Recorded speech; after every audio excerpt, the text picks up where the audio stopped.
നമ്മളിവിടെ തൊടുപുഴ മങ്ങാട്ടുകര ബൈപ്പാസിലുള്ള ഒരു ബൈക്കിൻ്റെ ഒക്കെ ഒരു 2 വീലർ വർക്ക്ഷോപ്പിൽ വന്നതാട്ടോ. നമ്മളിവിടെ വരാനുള്ള കാരണം എന്താണെന്ന് വെച്ച് കഴിഞ്ഞാൽ നമ്മുടെ കൈനറ്റിക്കിൻ്റെ കുറച്ച് വീഡിയോസൊക്കെ ഞാൻ കഴിഞ്ഞ ദിവസങ്ങളിൽ അപ്ലോഡ് ചെയ്തിട്ടുണ്ട്, നിങ്ങൾ കണ്ടു എന്ന് ഞാൻ വിചാരിക്കുന്നു. അപ്പോൾ അതൊക്കെ നമ്മൾ റീസ്റ്റോർ ചെയ്ത് എവിടെയാട്ടോ. കൈനറ്റിക്കിൻ്റെ കേസ് പറയുകയാണെങ്കിൽ ആക്ച്വലി ശരിക്കും പറഞ്ഞാൽ ഞാൻ ആദ്യം വേറൊരു സ്ഥലത്താണ് ഫുള്ളും പണിയിപ്പിച്ചത്. പക്ഷേ അത് പോരാനി ബൈപ്പാസിലായിരുന്നു. ആ വർക്ക്ഷോപ്പ് നിർത്തിപ്പോയി. ആ പുള്ളി നമുക്ക് ആക്ച്വലി നല്ലൊരു പണി തരുകയും ചെയ്തു. കാരണം നമ്മുടെ കയ്യിൽ നിന്ന് കുറേ പൈസ മേടിക്കുകയും ചെയ്തു. വണ്ടി പ്രോപ്പറായിട്ടൊന്നും അല്ലായിരുന്നു പണി തരുന്നത്. നമ്മൾ വണ്ടി പണിത് ഇറക്കിയിട്ട് പോലും പലരെല്ലാം കംപ്ലയിൻ്റ് ആയിട്ട് എന്നും വണ്ടി വർക്ക്ഷോപ്പിലായിരുന്നു.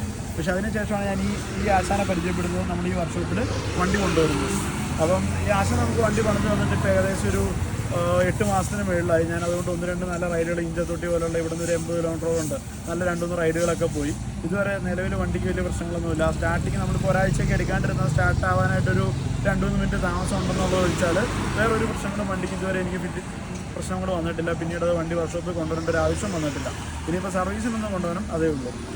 അപ്പോൾ നമ്മൾ അതുകൊണ്ട് തന്നെ ആശാനെ മൊത്തത്തിൽ നമുക്ക് പണികളും കാര്യങ്ങളെല്ലാം ഇഷ്ടപ്പെട്ട കാരണം നമ്മൾ വേറെ 1-2 വണ്ടികളും ഇവിടെ കൊടുത്തിട്ടുണ്ട്. അപ്പോൾ ഇപ്പോൾ നമ്മുടെ നിലവിൽ 2 വണ്ടിയാണ് ഇവിടെ രജിസ്ട്രേഷൻ നടന്നുകൊണ്ടിരിക്കുന്നത്. അപ്പോൾ അതിൽ ഒരു വണ്ടി എടുക്കാനാണ് നമ്മളിപ്പോൾ വന്നേക്കുന്നത്. മറ്റു വണ്ടിയും ഞാൻ ഉടനെ തന്നെ ഇറക്കുന്നതായിരിക്കും.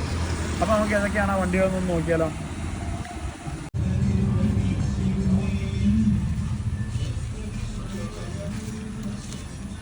അപ്പോൾ ഇതാട്ടോ നമ്മുടെ ആദ്യത്തെ വണ്ടി എന്ന് പറഞ്ഞാൽ, അതായത് നമ്മുടെ പഴയ CD100 SS ആണ്.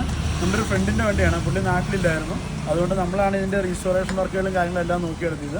അപ്പോൾ വണ്ടി ഫുള്ള് നമ്മൾ സ്റ്റിഡ് ഡൗൺ ചെയ്തിട്ട് മൊത്തം അത്ര നല്ല കണ്ടീഷനിലല്ലായിരുന്നു. അതിൻ്റെ ഒരു ബിഫോർ ആൻഡ് ആഫ്റ്റർ വീഡിയോ ഒക്കെ ഞാൻ ഉടനെ ചെയ്യുന്നതായിരിക്കും. നമ്മൾ വീഡിയോസ് എല്ലാം എടുത്തു വെച്ചിട്ടുണ്ട്. അപ്പോൾ ഇപ്പോൾ ജസ്റ്റ് ഇതിൻ്റെ പണിയും കാര്യങ്ങളെല്ലാം കഴിഞ്ഞാലും നമ്മൾ ഈ വണ്ടി ഒന്ന് ഓടിച്ച് നോക്കി സംഗതി ബില്ലും കാര്യങ്ങളെല്ലാം സെറ്റ് ചെയ്തിട്ട് വണ്ടി എടുത്തുകൊണ്ട് പോകാനായിട്ട് വന്നതാണ്. അപ്പോൾ നമ്മളെന്തായാലും പണികൾ കഴിഞ്ഞിട്ടുണ്ട്. ഇനി നമുക്കൊന്ന് ഓടിച്ച് നോക്കണം, അതാണ് അടുത്ത പ്രൊസീജിയർ. പിന്നെ അത് കഴിയുമ്പോൾ നമ്മൾ ഈ പറയുന്നത് ഇതിന് മൊത്തം എത്ര കോസ്റ്റായി, ഇതിൻ്റെ ബില്ല് ഉൾപ്പെടെയുള്ള കാര്യങ്ങളെല്ലാം നമ്മൾ പിന്നീട് അടുത്ത വീഡിയോയിൽ നമ്മൾ വേറെ വീഡിയോ ആയിട്ട് ചെയ്യുന്നുണ്ട് കേട്ടോ. ഇപ്പോൾ ജസ്റ്റ് ഇതിൻ്റെ പണി കഴിഞ്ഞിട്ട് വണ്ടി എടുത്തുകൊണ്ട് പോകുന്നൊരു സീക്വൻസാണ് ഞാൻ ഉദ്ദേശിക്കുന്നത്. അപ്പം ശരി, എന്നാൽ നമുക്കൊന്ന് ഓടിച്ചു നോക്കിയാലോ.